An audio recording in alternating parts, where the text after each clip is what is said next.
Muy buenos días, muy buenas tardes, muy buenas noches. Soy el doctor Enrique Hernández Cortés.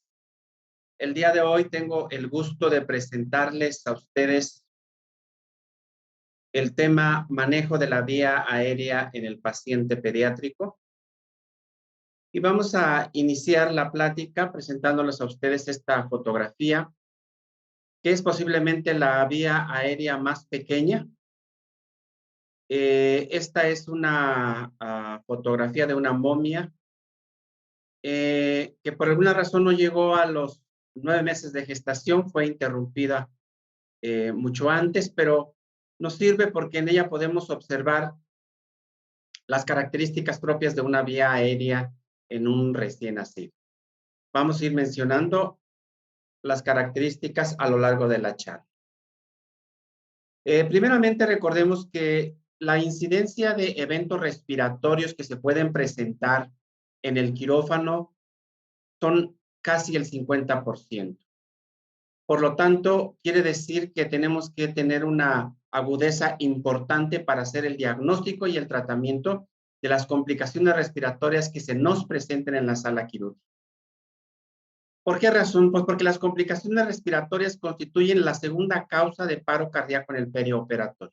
Quiere esto decir que hay que resolverlas de manera oportuna, rápida y eficiente, porque las complicaciones respiratorias no pueden esperar demasiado tiempo. Si vamos a hablar de vía aérea, bueno, empecemos por definir qué es la vía aérea.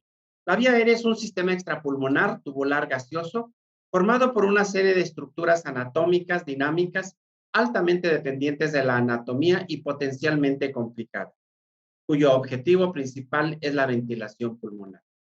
De esta definición un tanto cuanto larga, podríamos en particular decir dos o tres cosas. Primero, se trata de un sistema tubular gaseoso, en cuyo interior existe una fase gaseosa vital indispensable para la vida, es decir, el oxígeno. Estructuras anatómicas dinámicas.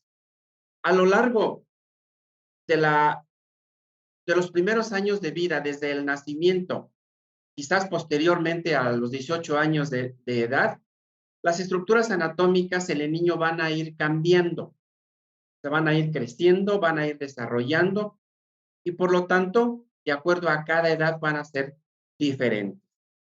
Altamente dependientes de la anatomía, sí, está relacionado con lo que acabamos de decir. Cada etapa de la infancia es altamente dependiente de la anatomía a la edad correspondiente. Y potencialmente complicada, efectivamente, la vía aérea en cualquier momento se nos puede complicar y va a cambiar totalmente la situación de la que estemos hablando.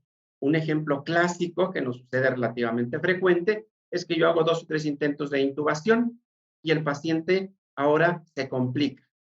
¿Por qué? Por los traumatismos que ha recibido en estos intentos de intubación. De tal forma que la morbilidad es más alta en el paciente pediátrico que en el adulto y puede superar con mucho más del 30%. Ahora bien, ¿qué tan frecuente es la incidencia de intubación difícil en la población pediátrica? Bueno, en general podríamos decir que anda alrededor del 0.5, 0.25 al 0.3%, pero a medida que el niño es más pequeño, tenemos una incidencia mucho mayor, que es alrededor del 4.7%. Entonces, si hacemos una estratificación de la incidencia de intubación difícil en el niño, tenemos también que esta es más frecuente a medida que el niño es más pequeño.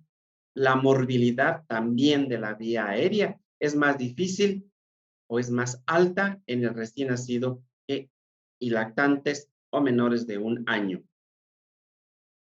Recordemos 2 o 3 puntos importantes en los aspectos anatómicos cuando vamos a intubar un niño, sobre todo un niño pequeño. El perímetro cefálico es el más grande de todos, incluyendo el perímetro torácico o el perímetro abdominal. En cuanto al perímetro cefálico, el eje que más nos interesa conocer es el eje occipito frontal, este es el que crece más en el recién nacido, de tal forma que cuando acostamos al niño menor de 1 año en la mesa quirúrgica, ya por el simple hecho de tener este eje occipitofrontal muy desarrollado, va a presentar una obstrucción del cuello y probablemente una obstrucción de tipo funcional para la ventilación. Nada más con este hecho.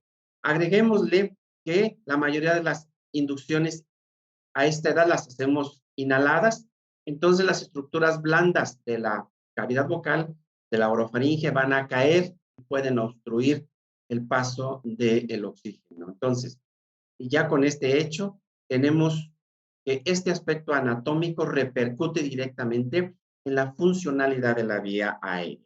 Tenemos un aspecto más, las narinas tienen vías respiratorias estrechas, muchas veces no están completamente limpias, hay que limpiarlas para ofrecer la menor resistencia al flujo de los gases.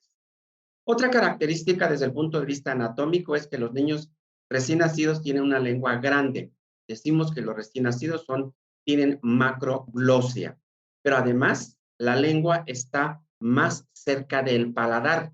Estas dos situaciones nos hacen que la lengua nos estorbe.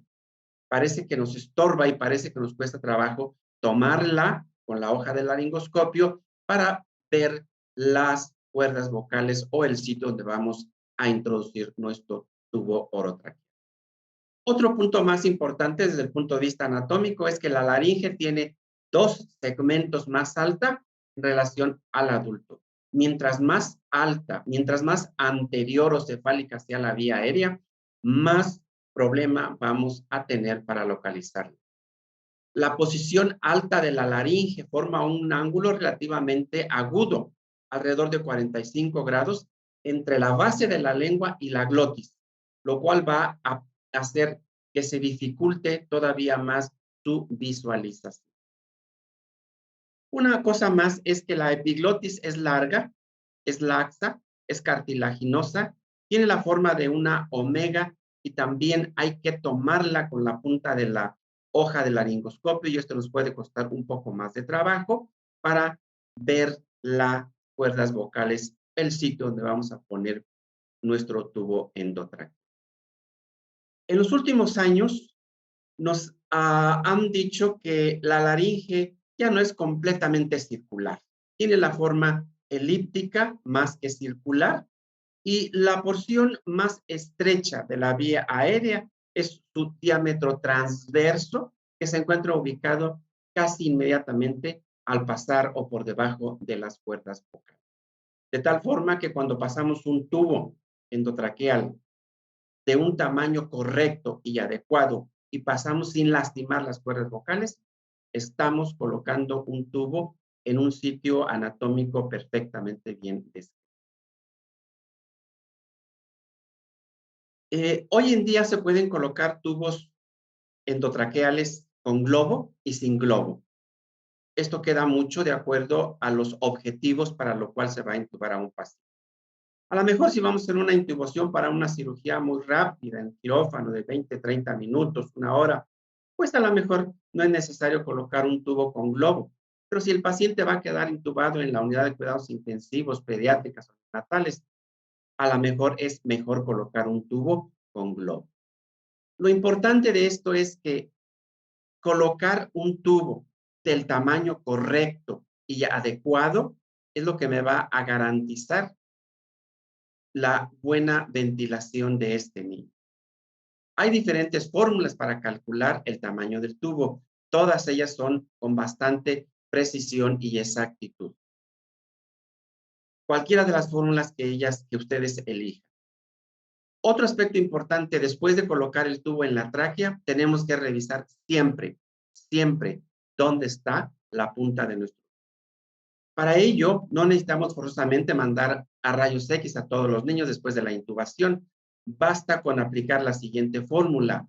La longitud del tubo con respecto a la carina y a la comisura labial, en una forma muy sencilla y muy fácil, es 3 veces el diámetro interno del tubo que hemos colocado. Si hemos colocado un tubo endotraqueal 4, 3 veces el 4 me dará 12. Esa es la distancia en que deberá estar colocado el tubo entre la carina y la comisura labial. Y con ello estamos garantizando que la ventilación es óptima para ambos pulmones y no estamos yéndonos demasiado abajo y ventilando mejor un pulmón. Si por el contrario hemos colocado un tubo con globo, tenemos algunas ventajas. Hay una menor incidencia de extubación accidental. La incidencia de extubación bajó del 32% al 2% tan solo con poner un tubo endotraqueal con globo. Mejora la ventilación, mejora el ventilador, el funcionamiento del ventilador. ¿Por qué? Porque ahora tenemos menos fugas por el tubo. Hay protección de la vía aérea contra maniobras de broncoaspiración. Esto es importantísimo. Reduce la incidencia de broncoaspiración en el niño que permanece mucho tiempo intubado. También mejora la contaminación ambiental por halogenados para todo el personal de quirófanos. Y por supuesto que mejora la saturación de oxígeno en el paciente. El tubo tendrá menos fugas. Ahora bien, en cirugías mayores a 2 horas, sí tenemos que verificar la presión con la que hemos inflado el globo del tubo endotraqueal. Esto es muy importante. Quizás en cirugías cortas, no, pero en cirugías más largas, sí, en cirugías de 4, 6, 8, 10 horas, sí tenemos que estar verificando cada 2 horas cuál es la presión de nuestro tubo endotraqueal. Porque el tubo endotraqueal con mucha presión va a producir hipoperfusión de la mucosa traqueal, ¿sí? Que puede llevarnos hasta necrosis del tejido y posteriormente estenosis de la tráquea. Hay que mantener una presión en el globo alrededor de 25 centímetros de agua o 18 milímetros de mercurio para garantizar que no va a existir daño a la mucosa de la tráquea. Para tener éxito en la ventilación, hay que tener éxito primero en la ventilación con mascarilla facial. Hay diversas técnicas de ventilación con mascarilla facial. Hoy nos recomienda la literatura que la ventilación con mascarilla facial durante la etapa de inducción la hagamos con una mascarilla transparente preferentemente, para que me permita ver el color de los labios, para que me permita ver si hay o no hay cianosis, para que me permita ver si hay la presencia de vómito, de sangre, de regurgitación, etcétera, etcétera. La mascarilla tiene un papel importante en cuanto al tamaño de la misma. Una mascarilla facial que selle y se adapte perfectamente a la boca y a la nariz y que haga un sellamiento perfecto, me va a garantizar que las maniobras de ventilación durante la fase de inducción sean correctas. En los niños menores de 2 años, en los niños menores de 2 años se recomienda que la mascarilla facial sea tomada con nuestro dedo índice y nuestro dedo pulgar y abarque boca y nariz, no los ojos. Los ojos deben de estar completamente libres porque están recibiendo oxígeno al 100%.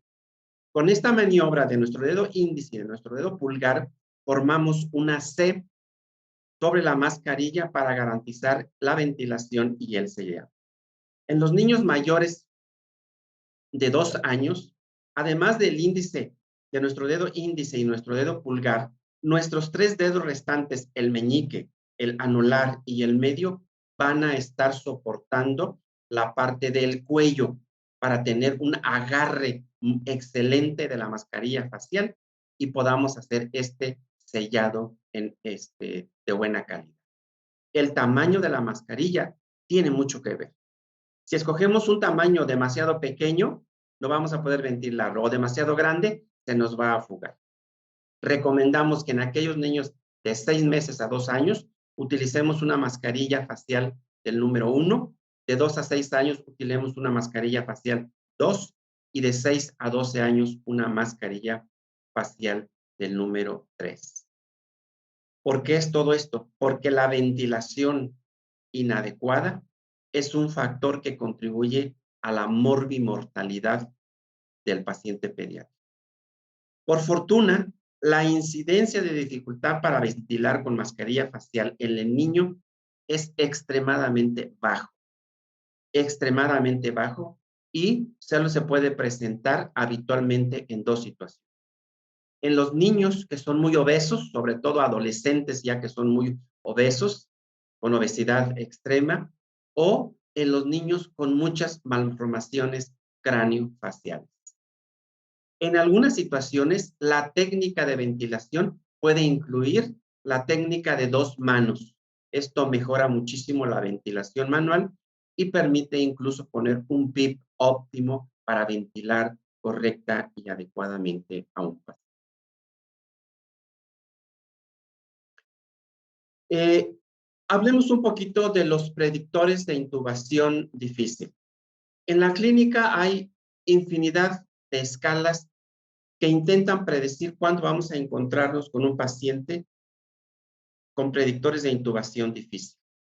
Tenemos Malampati, tenemos Cormac, tenemos Lean, tenemos las distancias tiromentonianas, etcétera, etcétera. Hoy en día, a pesar de que existen muchas escalas para predecir cuándo enfrentarnos a una intubación difícil o al manejo de una vía aérea difícil, ninguna hasta hoy día es completa, es una escala completamente segura y confiable. Sabemos que estas escalas tienen una sensibilidad y especificidad muy bajas. En el niño tenemos dos problemas. Primero, las escalas fueron transportadas del paciente adulto al paciente pediátrico. Ya con eso tenemos un grave problema. Segundo,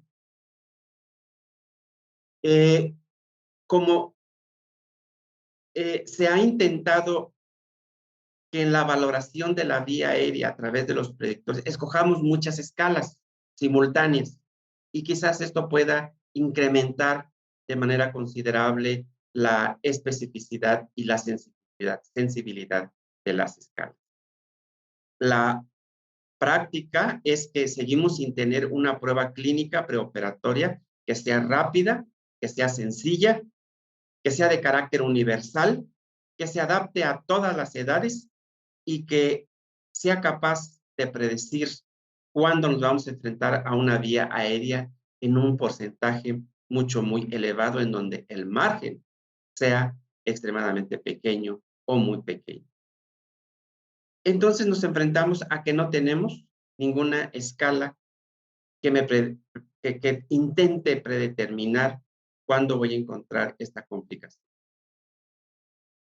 Ni Malampati, ni el Cormac, ni ninguna otra de las escalas que hoy conocemos. Sin embargo, debe de quedar claro lo siguiente.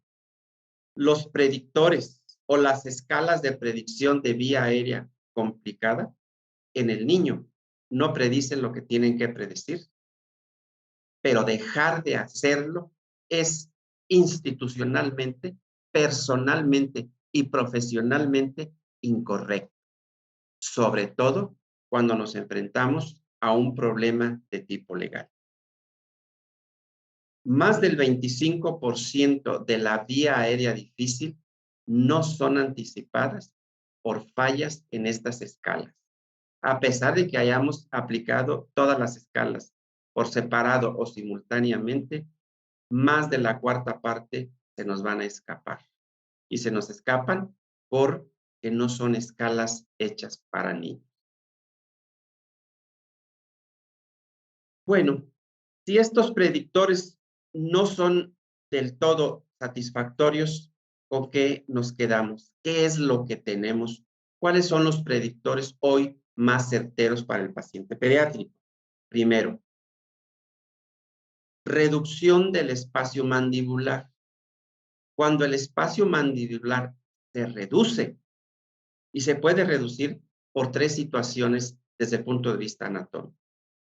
En aquellos niños en donde hay micrognatia, retrognatia o hipoplasia mandibular, estamos enfrentándonos a una vía aérea posiblemente difícil y complicada. Ahorita vamos a ver en qué entidades hay estas tres características o puede haber una o más de una. Otro punto predictor es que en el niño con cierta certeza es que hay una reducción de la extensión de la cabeza de la articulación atlanto-occipital. Cuando hay falta de estos movimientos, sí predicen de manera importante la intubación. Y el otro es la reducción de la distancia tiroides-mentón. Es un poquito complicado hacer la medición de la distancia tiroides-mentón, pero si encontramos una distancia en el recién nacido menor a 15, en el lactante menor a 25 y en niños mayores menor a 35 milímetros, es muy probable que nos enfrentemos a una vía aérea complicada. Entonces, ¿en dónde vamos a encontrar estas alteraciones? En pediatría existen los llamados síndromes craneofaciales, anomalías desde el punto de vista anatómico que son muy claras. Veamos algunos de los síndromes que están aquí presentes en esta diapositiva. Veamos el síndrome de Pierre-Robin, veamos el síndrome de Down, veamos el síndrome de Schwartz, Hurler, Friedman, Cruzón, Noonan, los síndromes que cursan con artrogriposis, Goldenhar, Klippel-Feil, Cornelia, Cornelia-Lange. Veamos los síndromes de Morquio, Hurler, Hunter. El síndrome que es relativamente frecuente, que lo vemos en pediatría, el síndrome de Beck-Wiedemann, o todos aquellos síndromes que cursan con micrognatia. Por supuesto, aquí incluimos algunos tumores de la cavidad bucal y los tumores del cuello o de la parte superior del tórax que van a modificar la anatomía. ¿Qué tenemos como común denominador de todos estos síndromes? Si vemos con detenimiento las caras, vemos que cursan con afasia. Todos estos niños tienen afasia, es decir, tienen anomalías de las estructuras óseas. Esto ya nos está hablando de una vía aérea posiblemente complicada. Se ha intentado tomar como predictor en los niños, sobre todo en los niños pequeños, la implantación baja del pabellón auricular. A esto se le llama microtia. La microtia puede ser unilateral o bilateral y ha sido asociada en el 42% a vía aérea difícil. ¿Por qué? Porque los pabellones auriculares y la vía aérea durante el desarrollo embrionario dependen de la misma estructura embrionaria. Por eso es que cuando vemos microtia, sobre todo la bilateral, aguas, porque puede estar asociada a otro síndrome que involucra la vía aérea. Revisemos a los niños. Veamos cada una de sus estructuras anatómicas y pensemos qué complicación me puede traer esta anomalía. En los niños entre 4 y 7 años de edad, cuando tenemos unas amígdalas demasiado hipertróficas, nos pueden obstaculizar la visibilidad a la hora de hacer la laringoscopia. Los niños con tumores de la cavidad bucal, pues definitivamente no vamos a poder hacer una laringoscopía. Tenemos que utilizar otras medidas para intentar intubar a estos niños. Los tumores de los tejidos blandos, aunque son raros, sobre todo los de la cavidad bucal, son verdaderamente retos para intubarlos. Los niños que cursan con psoas, ¿verdad? Estos niños también pueden tener dificultad para la intubación. En aquellos niños que cursan con problemas infecciosos, como los abscesos periamigdalinos, que se pueden romper, los podemos romper durante las maniobras de laringoscopía, también van a constituir una vía aérea difícil. Y hoy en día, la obesidad infantil, estos niños lactantes que son sumamente gorditos, también podríamos tener problemas para la intubación. ¿Con qué nos quedamos? Pues nos quedamos con los predictores, que ya con micrognatia, retrognatia o hipoplasia pulmonar. Observemos los síndromes craneofaciales. Nos quedamos con el cuadro clínico que presente. Hay que ver al niño, hay que descubrirlo, hay que ver cómo están sus estructuras óseas faciales. Nos quedamos con la exploración física y con el antecedente previo. Este es muy importante que lo tengamos en cuenta. Hay que ver si en el expediente o si los familiares conocen un antecedente previo de intubación difícil. Si no lo hay y se nos presenta a nosotros, no dejemos de ponerlo en el expediente para futuras cirugías. Esto es muy importante que lo pongamos. Bien, complementando la fase de inducción, ya que la mayoría de las inducciones las hacemos con inhalados, pues hablemos un poco sobre la fase de la preoxigenación que hoy está tomando mucha importancia. La preoxigenación en el niño intenta saturar todos aquellos sitios receptores con la mayor cantidad posible de oxígeno para disponer de mayor tiempo para la intubación de la tráquea. Sabemos que el niño no tiene capacidad residual funcional y que esta es una reserva natural pulmonar de oxígeno, como el adulto. No tiene esta capacidad de reserva. Por lo tanto, dispongo de menor tiempo para hacer la intubación. Si yo hago una buena preoxigenación entre 3 y 5 minutos con oxígeno al 100%, tengo entre 1.6 y 8 capacidades vitales suficientes para saturar esta capacidad residual funcional. Por lo tanto, dispondré de mayor tiempo para el periodo de intubación, sobre todo si nos enfrentamos con problemas para colocar un tubo en la. Pero todavía más, recordemos que el 50% de los niños hacen más de un evento de hipoxia durante la ventilación o durante la fase de intubación. Más del 20% de la saturación de oxígeno con respecto a su valor inicial cae durante estas fases, más si nos enfrentamos con una vía aérea completa. Entonces, tratemos de incrementar muy bien las reservas de oxígeno antes de iniciar la técnica de intubación. Y a esto es a lo que hoy se le conoce como oxigenación apneica. Mantener una fuente de oxígeno al 100% es muy importante, sobre todo en aquellos niños que ya conocemos que tienen o que nos vamos a enfrentar a una vía aérea completa. Si creemos que vamos a hacer varias maniobras porque la vía aérea está difícil, pongámosle unas puntas nasales, por lo menos, que reciba una fuente de oxígeno al 100%. Y le podemos subir a nuestra fuente de oxígeno 6 litros, 10 litros, 15 litros, dependiendo de la edad.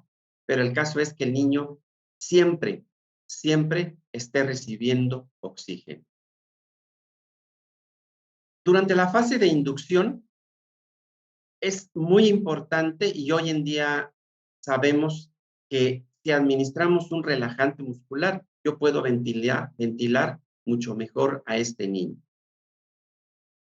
Aplicar el relajante muscular facilita la ventilación pulmonar y reduce de manera importante la incidencia de eventos de hipoxia. En el pasado nos decían, no, pues intuba a este niño con poquito gas porque la cirugía es muy corta y no le ponga relajante muscular. Y lo que hacíamos era empeorar el manejo de la vía aérea. ¿Por qué? Porque el relajante muscular suprime los reflejos laringeos, aumenta la distensibilidad torácica y por lo tanto me facilita la ventilación con una mascarilla facial. En automático voy a reducir esta incidencia muy alta de hipoxia durante la técnica de ventilación con mascarilla. ¿Cuál relajante muscular? El que sea. Depende mucho el tipo de cirugía, etcétera, etcétera. Si tenemos succinilcolina y la cirugía va a ser muy corta, bueno, la succinilcolina tiene algunos efectos secundarios, pero es buen relajante muscular, especialmente en el niño pequeño si va acompañado de atrofia. Eh, a partir del 2015, la DAS, la Sociedad de eh, Ventilación de Vía Aérea, establece los algoritmos para el manejo de la vía aérea. Al igual que la ASA tiene sus propios algoritmos. Describir el algoritmo de intubación traqueal difícil en el niño me llevaría un buen ratito. Yo les recomendaría que se metieran a darle una leída a los algoritmos. Son verdaderamente interesantes porque nos van a ayudar a manejar la vía aérea de manera importante. Y hoy nos dicen, la vía aérea hay que manejarla siguiendo los algoritmos, sobre todo los de la DAS. No estamos peleados con los de la ASA, cualquiera. Pero quiero aclarar dos cosas. Los algoritmos están hechos para el paciente pediátrico y fueron diseñados con dos objetivos importantes: mantener la oxigenación y reducir la posibilidad de trauma de la vía aérea en el niño. Si logramos conseguir estos dos aspectos, estos dos puntos en el manejo de la vía aérea en el niño, estamos del otro lado. Estamos del otro lado. Voy a ir mencionando algunos puntos importantes de estos algoritmos. El primero de ellos, ¿qué hacer cuando no podemos intubar a un niño? Ya hemos hecho primer intento, segundo intento y no lo podemos intubar. Hay que pedir ayuda. Los anestesiólogos somos un poco egoístas y pensamos que todo lo podemos hacer. No, no pasa nada si pedimos ayuda a una segunda o una tercera persona. Veamos quién está a nuestro alrededor, en nuestro medio, y pidámosle que venga a apoyarnos. El apoyo de una persona, de un segundo ayudante nos va a solucionar muchos problemas. Hay que avisarle al equipo que está a nuestro alrededor de que tenemos una complicación en la vía aérea, que la complicación de la vía aérea no puede esperar y que necesitamos resolverla de una manera satisfactoria. No pasa nada si pedimos ayuda, pero sobre todo que el paciente esté bien. Es nuestro objetivo principal. ¿Cuántos intentos de intubación puedo hacer? Hoy los algoritmos de la DAS nos dicen, usted tiene todo el derecho, o dos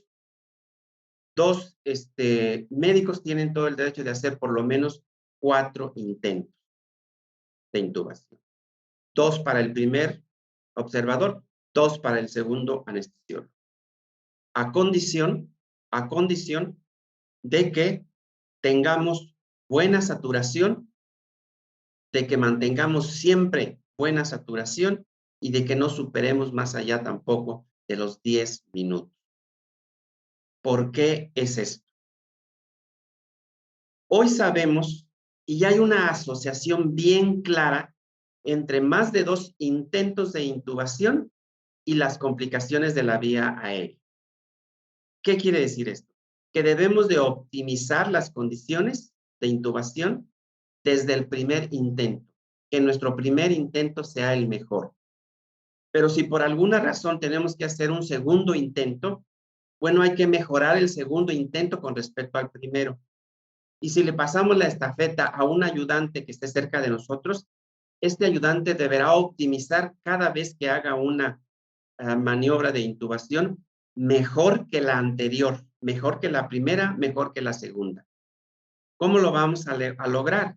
Ahorita vamos a hablar algunas maniobras que tenemos que hacer para mejorar los intentos de intubación.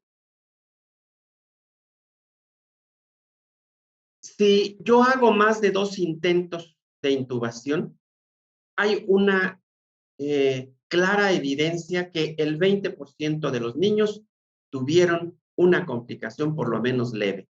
El 3% tuvieron una complicación grave y el 70% de los niños con más de 2 intentos de intubación tuvieron episodios de hipoxia que fueron de severa a grave. ¿Qué hacer? ¿Qué maniobras hay que hacer? Bueno, si vamos a utilizar las maniobras de la laringoscopía directa, clásicamente descritas, en los primeros 2 años de edad, la posición correcta es una posición de la cabeza neutra. No hay que hiperextender demasiado la cabeza, porque si la hiperextendemos más y dijimos que mientras más alta sea la vía aérea, más dificultad vamos a tener para intubar. Entonces, una posición neutra de la cabeza, coloquemos un pequeño bulto sobre el cuello, que además me va a permitir sostener la cabeza para que no se me vaya para ninguno de los 2 lados, derecha o izquierda, porque el niño ya ha perdido la conciencia. Este bultito es importante y clásicamente una hoja recta te va a permitir tener mejor visibilidad, alzar la lengua, tomar la epiglotis y visualizar la laringe. Sin embargo, no hay claras evidencias que te digan que la hoja recta Miller es mejor que la hoja curva. Esto dependerá en sí de la experiencia de cada anestesiólogo y de cómo fue entrenado para intubar a los recién nacidos. Yo les preguntaría, ¿cuál es el tiempo óptimo para intubar a un recién nacido o a un menor de 1 año de edad? El tiempo ideal para asegurar una vía aérea, una vez suspendida la ventilación con mascarilla facial, es de tan solo 20 segundos en neonatos y 30 segundos para el resto de las edades.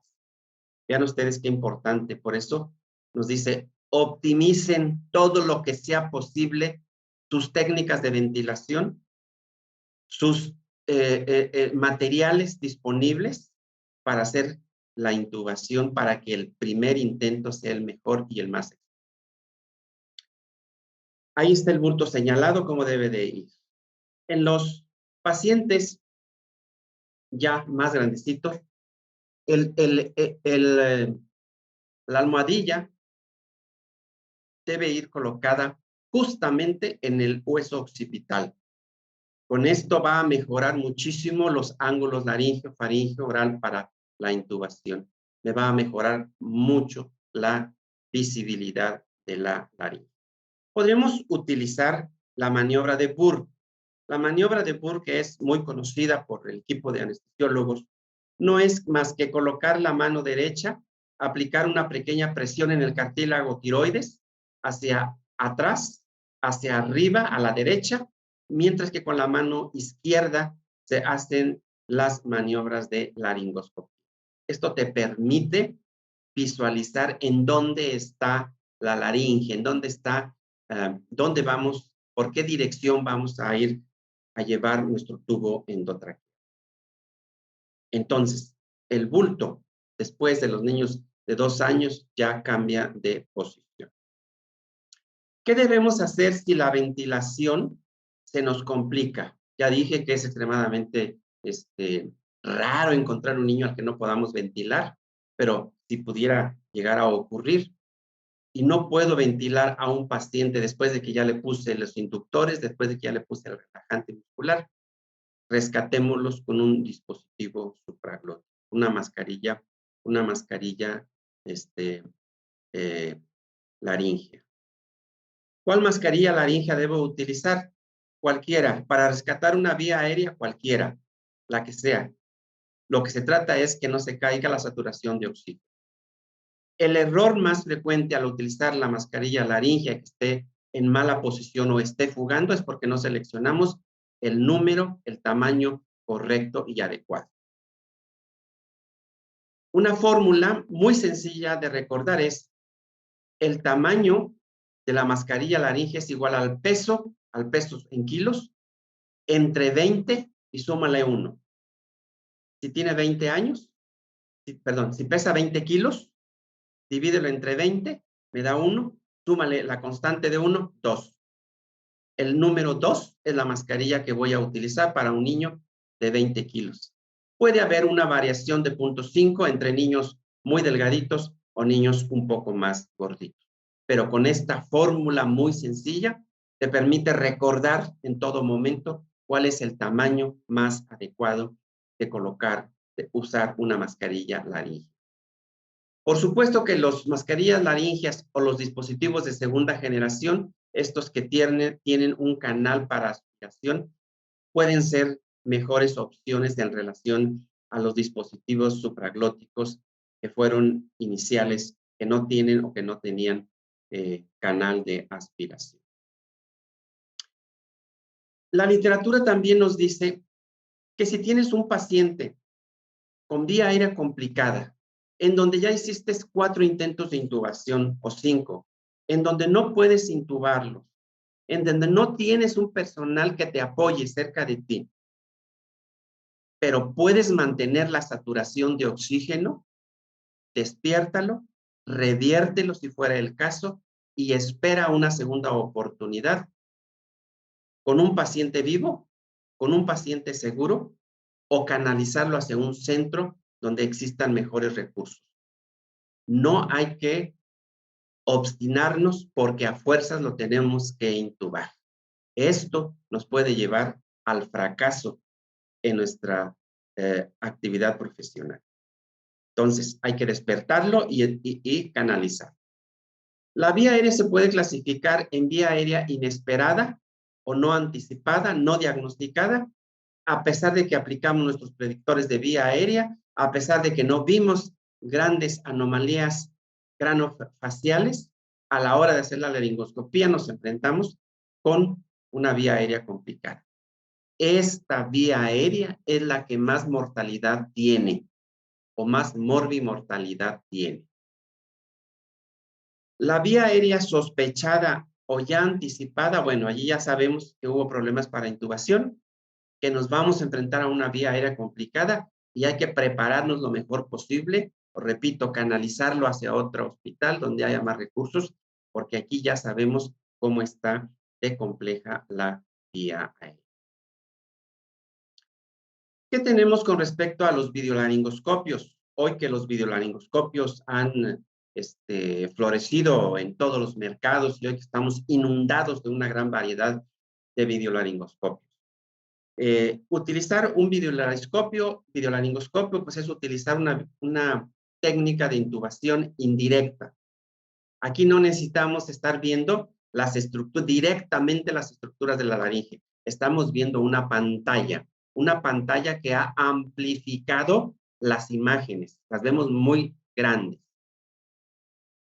La principal indicación de los videolaringoscopios es en la vía aérea inesperada o no predecible.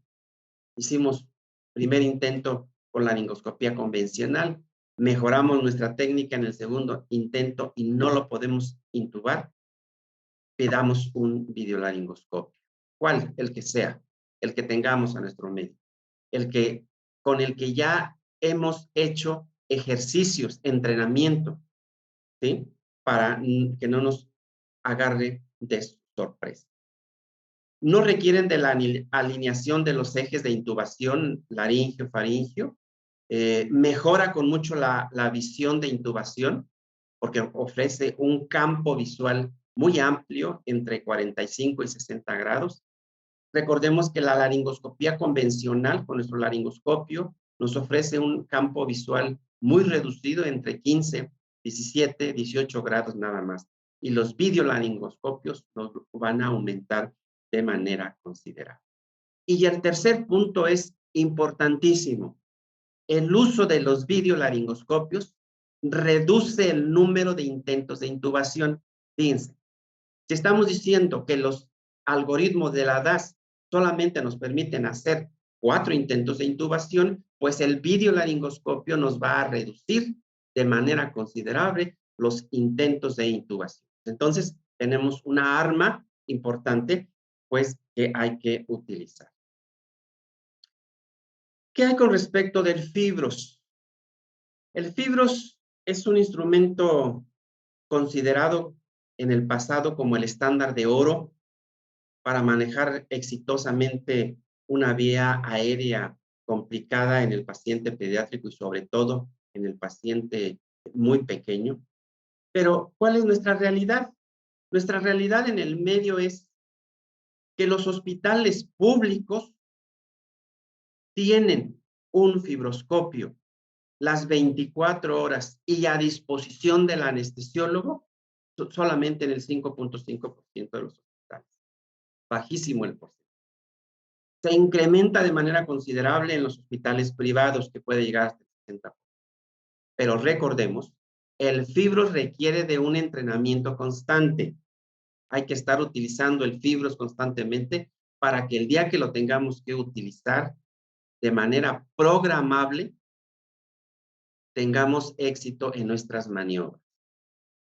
De otra forma, si no hemos usado un fibros nunca y queremos resolver un problema de vía aérea con un fibros, vamos a fracasar. Ya para finalizar, ¿qué fármacos podemos utilizar cuando nos enfrentamos a una vía aérea, sobre todo ya una vía aérea conocida? Tenemos ketamina, que me permite conservar la ventilación, produce anestesia, es decir, puedo manejar la vía aérea. Tenemos las inducciones inhaladas con sevoflurano, que me permite conservar la respiración espontánea en el niño en un momento dado en que yo lo tenga que despertar, pero aún si le he puesto relajante muscular, que es lo que se recomienda, lo puedo revertir. Por supuesto que hoy en día la dexmedetomidina vino a facilitarnos también un poco el manejo de la vía aérea. Le ponemos una dosis de impregnación y luego una dosis de mantenimiento. Me da una buena sedación y me permite hacer mejores maniobras para manipular la vía aérea. El propofol o los fentanilos o otras técnicas también están perfectamente descritas. La anestesia local y la anestesia regional de la vía aérea en el niño están descritas, pero nos enfrentamos a otro problema. Para hacer anestesia de bloqueos de los laringios, tenemos que tener mucha participación del niño. De otra forma, nos va a llevar al fracaso. Creo que esto es todo. Muchísimas gracias por su tiempo. Espero les sea de utilidad y nos vemos muy pronto. Gracias. Hasta luego.